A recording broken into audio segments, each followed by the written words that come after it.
এই বর্ষার সিজনে কম বেশি সকলের ঘরে কিন্তু এই জিনিসটা হয়ে থাকে। তবে কে কিভাবে বানায় আমি ঠিক জানি না। আমি কিভাবে বানাই সেই রেসিপিটাই আজ আমি আপনাদের সঙ্গে শেয়ার করব। নমস্কার, আমি অর্পিতা আর আমার চ্যানেলে আপনাদের সকলকে স্বাগত। আশা করছি আপনারা সবাই ভালো আছেন, সুস্থ আছেন।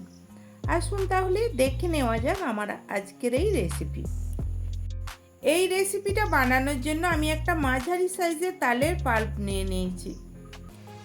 এরপর আমি এর মধ্যে দিয়ে দিলাম মেজারিং কাপের 2 কাপ চালের গুঁড়ো। আপনাদের কাছে মেজারিং কাপ না থাকলে যে কোনো বাটি বা কাপ সেট করে নিতে পারেন। সাথেই দিয়ে দিলাম 1 কাপ গমের আটা, দিয়ে দিলাম 250 গ্রাম আখের গুড়। তালটা খুব মিষ্টি ছিল তাই গুড় আমি 250 গ্রাম দিয়েছি। আপনাদের তালের মিষ্টত্ব অনুসারে কিন্তু গুড় দেবেন। দিয়ে দিলাম হাফ চা চামচ কালো জিরে, দিলাম হাফ চা চামচ জোয়ান, হাফ চা চামচ মৌরি, সাথে সাথে দিয়ে দিলাম হাফ চা চামচ লবণ। এখন হাত দিয়ে এই সব কিছুকে তালের পাল্পটার সঙ্গে মেখে নেব। আমি কিন্তু এই বড়া বানানোর জন্য কোনো রকম জলের ব্যবহার করব না। আমার যে পরিমাণ তালের পাল্প আছে তার সঙ্গে এই মেজারমেন্টটা ঠিক আছে।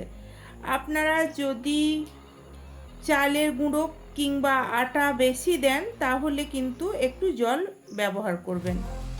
আর এইভাবে মেখে নেওয়ার পর 5 থেকে 7 মিনিট এইভাবে ফেটিয়ে নিতে হবে। যতটা ভালো করে ফেটিয়ে নেওয়া হবে বড়াগুলো কিন্তু ততটাই নরম হবে।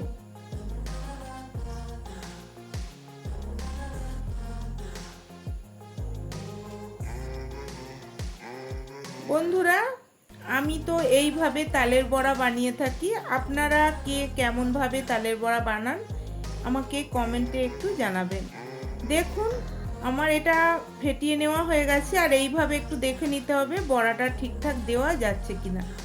যদি খুব শক্ত মনে হয় তাহলে অল্প একটু জল অ্যাড করবেন। এইবার আমি এই বড়াগুলোকে ভেজে নেব। তার জন্য গ্যাস অন করে কড়াই বসিয়ে কড়াইয়ের মধ্যে দিয়ে দিলাম সাদা তেল।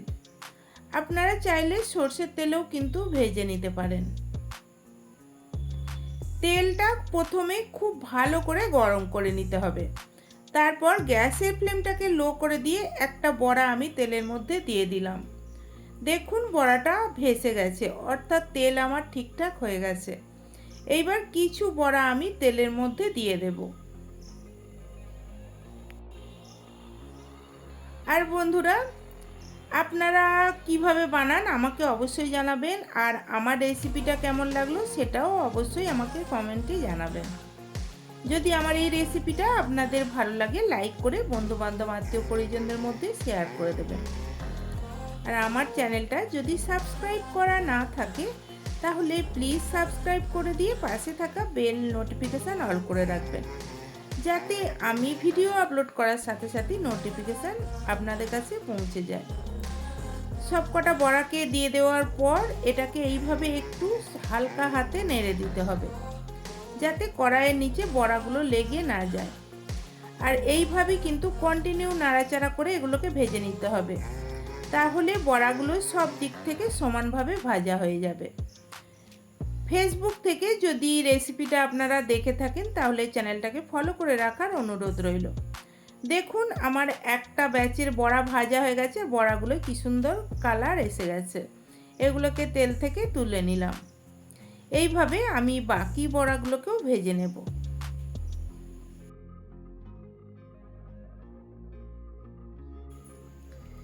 দেখুন বন্ধুরা, সবকটা বড়াকে ভেজে নেওয়া হয়ে গেছে। এইবার আমি আপনাদের দেখাবো বড়াগুলো কতটা সফট হয়েছে। একেবারে নরম তুলতুল করছে আর ভিতরটাও কিন্তু একেবারে নরম। আজকের মতো তাহলে আমি রেসিপিটা এখানেই শেষ করলাম।